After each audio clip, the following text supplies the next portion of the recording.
Good morning everyone, welcome back my channel RJB family. আশা করি তোমরা সবাই অনেক ভালো আছো, আমরাও কিন্তু অনেক ভালো আছি।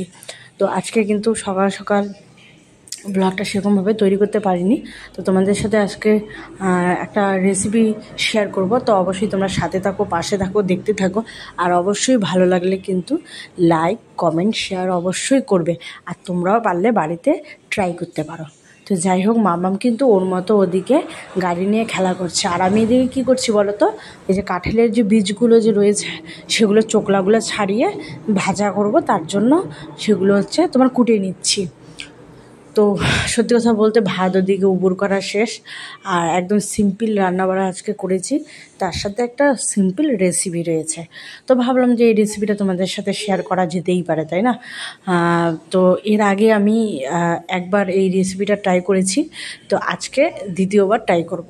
তো এটা কি রেসিপি বললো তো? এই যে দেখো, আনারসের চাটনি। তোমরা হয়তো ভাবতেই পারো যে এটা আবার এইভাবে বলার কি আছে। অ্যাকচুয়ালি না, আমার কাছে এটা একটা ভালো রেসিপি লেগেছে, তাই তোমাদেরকে বললাম। তো এই যে দেখো, এই আনারসটা মানে তোমাদের দাদাদেরই ব্যাংকেরই এক দাদা দিয়েছে খাওয়ার জন্য। তো এমনি খেতে ইচ্ছে করে না, তো ভাবলাম যে তাহলে একটু চাটনি বানিয়ে খাওয়া যায়, জানা, তাই না?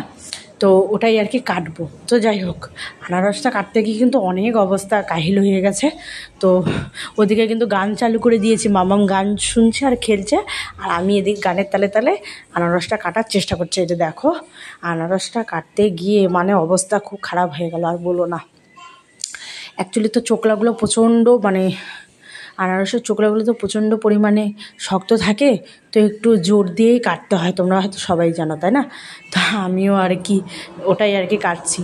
সত্যি কথা বলতে গেলে কি, মেয়েবেলাতে কোনো দিনও এসব কাজ করতে লাগতো না, কোনো দিনও লাগতো না। সব বৌদিরা মুখের উপরে হাজির করে দিত, সব রেডি রাখতো। আর এখন সব নিজের হাতে করতে লাগছে। কেউ তো করে দেওয়ার মতো মানুষ নেই, কে করে দেবে বলো? এখানে তো আমার কেউ করে দেওয়ার মানুষ নেই, আর বাড়িতে তো মা রয়েছে। বাড়িতে তো মানে গেলেই আর কি মাই প্রায়টাই করে দেয়। ফল টল এরকম থাকলে মাই কেটে টেটে মুখের সামনে তুলে দেয়, খাও খাও বারবার করে বলতেই থাকে। কিন্তু এখানে তো সেরকম বলারও কেউ নেই, কাটারও মানুষ নেই, তাই আমাকেই করতে হবে, আমাকেই সব রেডি করতে হবে। যাই হোক, ওইখানকার লাইফটা অন্যরকম, এখানকার লাইফটা অন্যরকম। অ্যাকচুয়ালি কী বলো তো, বাড়িতে থাকলে একটু সুখের মধ্যেই থাকি। মা তো সব টুকটাক করে সব রেডি করে দেয়, আর আমাকে শুধু করতে হয়, এটাই, আর কিছু না। আর মা ওদিকে সব রেডি করে দেয় রান্নার জিনিসপত্র, প্রায় কাজও করে দেয় সাথে সাথে। দুজনে মিলে শাশুড়ি বৌমা মিলিয়েই কাজগুলো করি। কিন্তু এখানে তো আর করার মতো কেউ নেই, আমাকে সব একা করতে হবে। যদি না করি তাহলে মানুষটা না খেয়ে থাকবে, আমিও হয়তো পেটে খাওয়া যাবে না আমারও, তাই না? মেয়েটাও আমার না খেয়ে থাকবে। তো এই ভাবনা চিন্তা করে সব কাজগুলো করে নিতেই হয়। তো যাই হোক, দেখতেই পাচ্ছ তোমরা, আনারসটা কাটতে গিয়ে কিন্তু আমার অবস্থা খুব খারাপ হয়ে যাচ্ছে। যাই হোক, গান চালিয়ে দিয়েছি জন্য একটু তাও ভালোই লাগছে, এই আর কি। তো যাই হোক, অবশেষে অর্ধেকটা প্রায় কেটেই নিয়েছি, তো অতটুকু কাটলেই ব্যাস হয়ে যায়। তো আমি মানে 4 ভাগের হচ্ছে 3 ভাগই রান্না করেছি, আর 1 ভাগ হচ্ছে কেটে তোমাদের দাদার জন্য রেখে দিয়েছি। কেন বলো তো, ও খেতে চেয়েছিল, তো বলেছিল যে একটু লবণ দিয়ে হালকা করে খাবো। আমারও খেতে ভালোই লাগে, কিন্তু জানি না কেন জানি আজকে আর খেতে ভালো লাগলো না। তাই ভাবলাম যে আজকে আর খাবো না, থাক, একটু চাটনি খেয়ে নেবো। আমার আবার আনারসের চাটনিটা ভালোই লাগে। আনারসের চাটনি বলে না, মানে যে কোনো চাটনি, সে টমেটোর চাটনি হোক বা আনারসের চাটনি হোক বা খেজুর, কাজু বাদাম সব দিয়ে যেটা হয় সেগুলো হোক, যেটাই দেখ না কেন আমার ভীষণ পরিমাণে ভালো লাগে। তো চাটনি আর মিষ্টি দই বলো, আর মিষ্টি মানে মিষ্টির যে দইটা হয় সেটার কথা বলছি, আর মিষ্টি এমনি যেটা অরিজিনালি মিষ্টি হয়, এগুলো খেতে আমার ভীষণ ভালো লাগে। মানে ওটা একটা মানে কম্বো টাইপের একটা ব্যাপার হয়ে যায়। চাটনি, মিষ্টি, দই, 3টা ভীষণ পরিমাণে ভালো লাগে।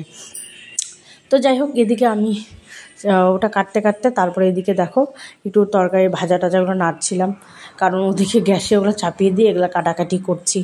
আর ওদিকে কিন্তু মেয়েটা আমার একা হাতে এই বাসনপত্র নিয়ে খেলছে। মানে গান চালু করে দিলে মেয়েটা এখন নিজে নিজেই খেলতে থাকে।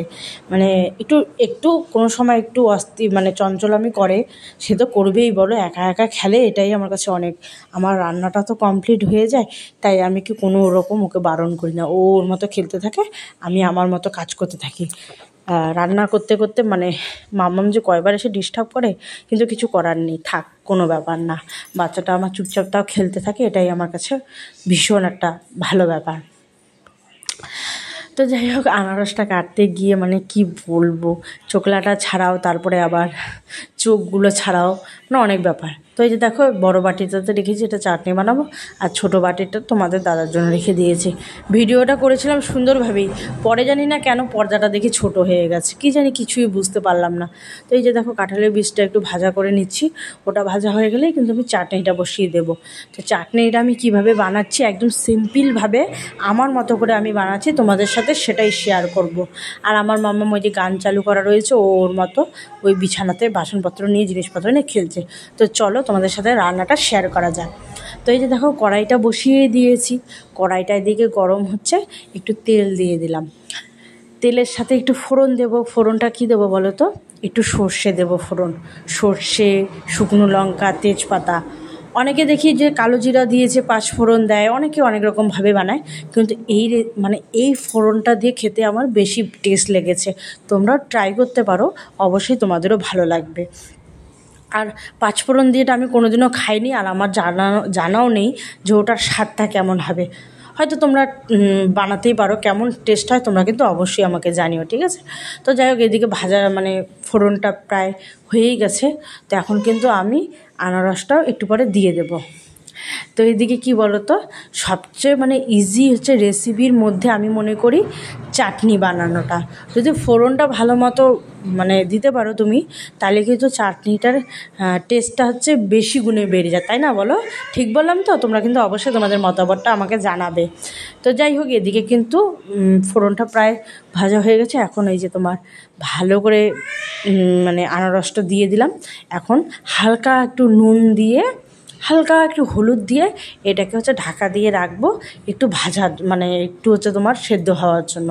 তো আমি আবার একটু মানে গোটাই রেখেছিলাম, মানে বেশি হচ্ছে গলাইনি আনারসটাকে। তো তোমাদের দাদা খাওয়ার সময় কিন্তু বলছিল যে সম্পূর্ণটা গলিয়ে দিতে পারতে, তাহলে টেস্টটা বেশি ভালো লাগতো। এটা গোটা রয়েছে, এটা খেতে অত ভালো লাগে না, এরকম বলছিল। তো আমি বললাম যে ঠিক আছে, আজকে না হয় গোটা করে বানিয়েছি, এর পরের দিন একদম সম্পূর্ণটা স্ম্যাশ করে দেবো, তখন ভালোভাবে খেয়েও। তো যাই হোক, এদিকে একটু হলুদ, একটু নুন দিয়ে ভালো করে নাড়ানাড়ি করে মানে একটু ঢাকা দিয়ে রাখবো, আর মাঝে মধ্যে একটু নাড়ানাড়ি করতে থাকবো। এই যে দেখো, প্রায় কিন্তু আমার এটা ভাজাভাজি করা হয়েই যাচ্ছে। তারপরে কিন্তু চিনি দিয়ে দেবো, লবণ দিয়ে মানে চিনি আর জলটা হচ্ছে মাপ মতো দেবো, কারণ একটু ফুটবে, একটু স্ম্যাশ হবে, একটু সেদ্ধ হবে, তাহলে না খেতে টেস্ট লাগবে, তাই না? তো একটু দেখো, এই যে জল দিয়ে দিলাম, এখন একটু ভালো করে নেড়ে চিনিটাও একটু পরে দিয়ে দেবো। তো তোমরা কিভাবে আনারসের চাটনিটা বাড়িতে বানিয়ে খেয়েছো, অবশ্যই কিন্তু আমাকে কিন্তু জানাবে, ঠিক আছে? আর আমার আজকের ব্লগটা তোমাদের কেমন লাগলো, তোমরা কিন্তু সেটাও আমাকে জানাবে। অবশ্যই ভালো লাগলে লাইক করবে, কমেন্টস করবে, খুব ভালো লাগলে অবশ্যই একটা শেয়ার করবে, ঠিক আছে? আর অবশ্যই কিন্তু তোমরা আমার মতো ট্রাই করতেই পারো বাড়িতে এই আনারসের চাটনিটা। আমার কিন্তু খেয়ে ভীষণ ভালো লেগেছে। তোমাদের দাদার তো মানে মন্তব্যটা বলেই দিলাম যে তার হচ্ছে মানে গোটাটা একদম স্ম্যাশ করা যদি থাকতো, তাহলে তার আরও ভীষণ ভালো লাগতো। আর আমার মামাকে দেখো, সমস্ত বাসন নিয়ে নেমে পড়েছে যুদ্ধে, মানে এদিকে গান দেখছে, এদিকে আবার বাসনপত্র নিয়ে মানে পুরা দমে মানে বাসনপত্র নিয়ে খেলা শুরু করে দিয়েছে, মানে যুদ্ধই তো বলা চলে। আর আমি তো এদিকে ঘেমে একদম পাগল হয়ে যাচ্ছি, মানুষটাকে দেখো কীরকম একটা অবস্থা হয়ে গেছে আমার। তো চলো, সবাই ভালো থেকো, সুস্থ থেকো, আর আজকের ব্লগটা কেমন লাগলো কিন্তু জানাতে ভুলবে না, ঠিক আছে বন্ধুরা? সবাই ভালো থেকো, সবাইকে টাটা।